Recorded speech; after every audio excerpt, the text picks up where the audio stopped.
Shalom, hari ini kita memasuki materi yang baru lagi, yaitu siklus akuntansi tahap pencatatan.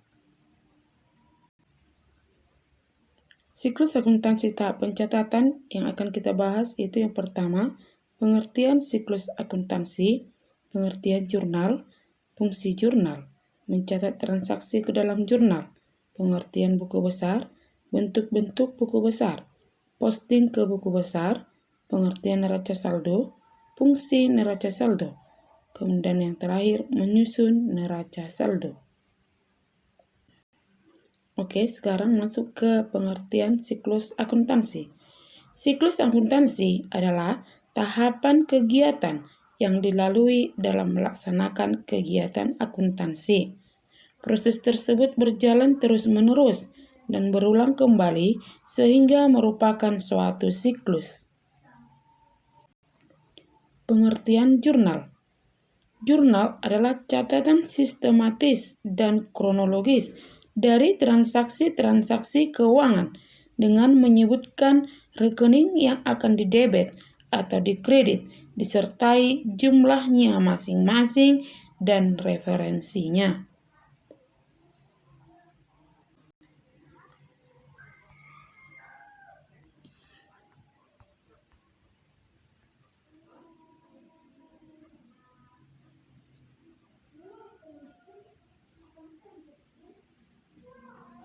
Oke, sekarang kita masuk ke bentuk jurnal. Bentuk jurnal sebagai berikut. Di sana ada tanggal. Tanggal ini nanti kita bagi dua. Oke, ada rekening atau keterangan. Kemudian ref, kemudian debit dan kredit. Sebelumnya kita buat nomor halaman dari jurnal tersebut. Ini dituliskan di atas. Halaman berapa jurnal tersebut. Oke, kemudian masuk ke tanggal. Tanggal diisi sebagai berikut. Baris pertama ini di sini kita buat tahun terjadinya transaksi, kemudian di bawahnya bulan. Kemudian kolom kedua ini kita isi dengan tanggal transaksi terjadinya transaksi tersebut. Kemudian kita masuk ke kolom keterangan atau rekening ini. Di sini kita mengisi nama akun yang didebet. Nama akun yang didebet ini kita tuliskan mendekati garis pertama ini. Di sini dia nama akunnya. Jumlahnya debit. Kemudian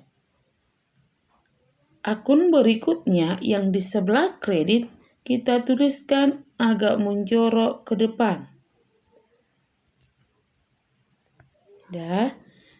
Kemudian jumlahnya di kredit. Kemudian keterangan dari transaksi tersebut kita tuliskan di bawah dari transaksi tersebut. Dan yang terakhir, ref ini dalam jurnal umum sering dituliskan. Kenapa?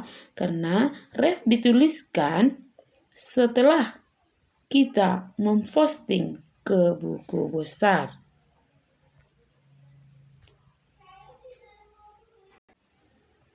Oke, sekarang kita masuk ke contoh.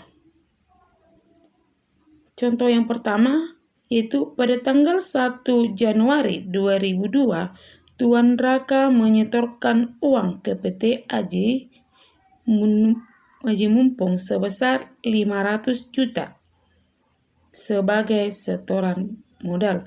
Oke, di sana kita analisis dulu transaksi tersebut. Apa yang merupakan transaksi apa yang bertambah dan transaksi apa yang berkurang. Oke, sekarang kita masuk ke contohnya. Contoh di sana, Tuan Raka menyetorkan uang. Berarti otomatis kasnya bertambah.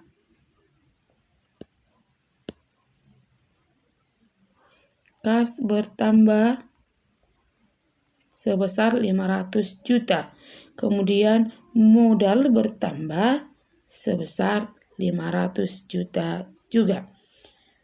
Dari analisisnya ini, kita tentukan mana di sebelah debit dan mana di sebelah kredit.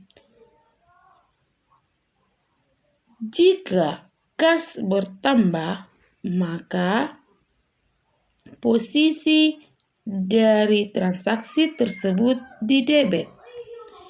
Jika modal bertambah, maka letak atau posisi dari transaksi tersebut di kredit.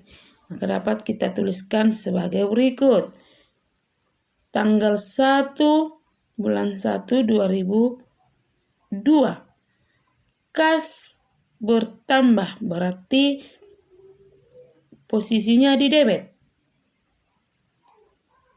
Kalau posisi di debit berarti dia agak mendekati garis.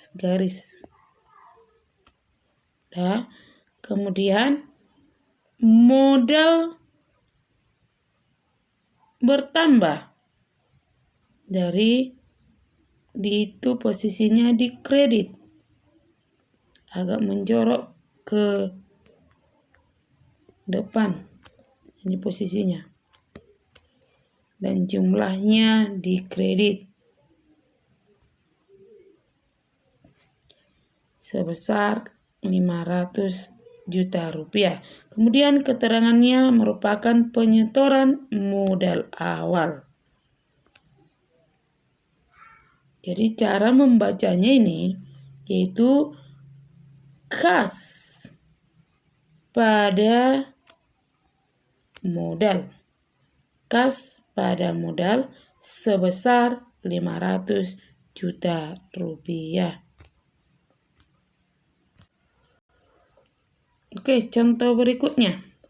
Pada tanggal 5 Januari 2002, perusahaan membeli sebuah mobil seharga 150 juta secara tunai. Transaksi tersebut kita analisis sebagai berikut. Dari transaksi itu, kendaraan bertambah sebesar 150 juta rupiah.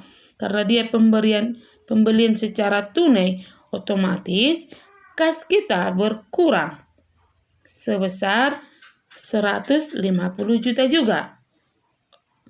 Posisi dari kendaraan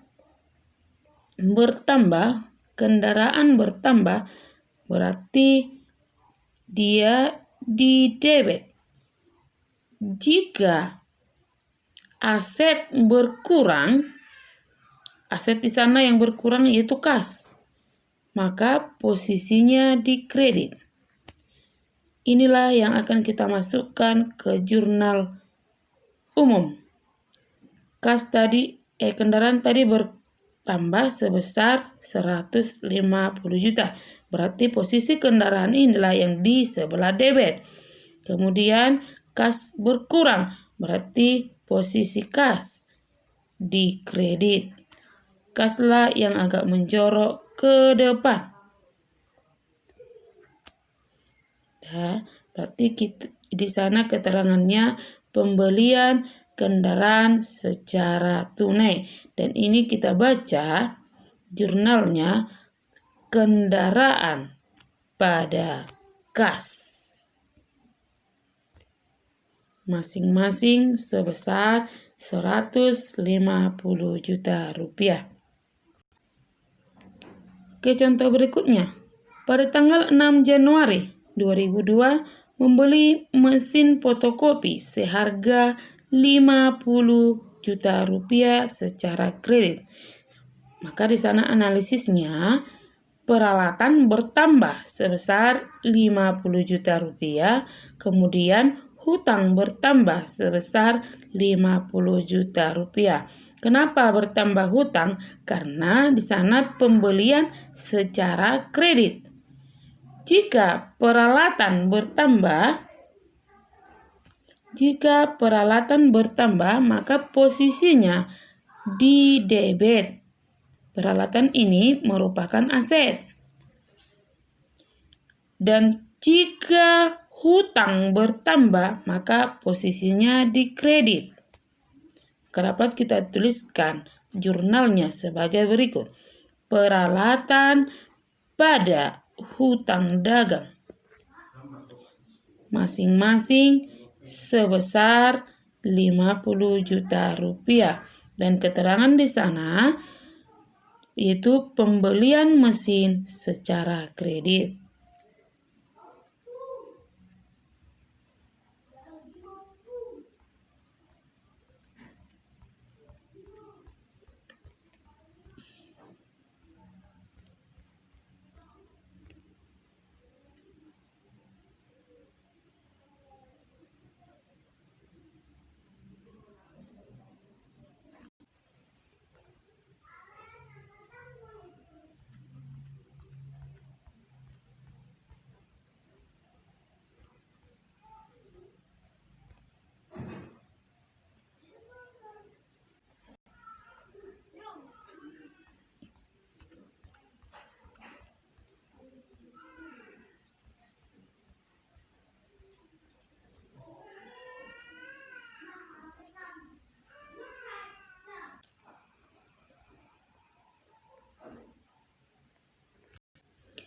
Oke, pada tanggal 21 Januari 2002, perusahaan telah menyelesaikan jasa fotokopi sebesar 5 juta rupiah, tetapi uangnya belum diterima.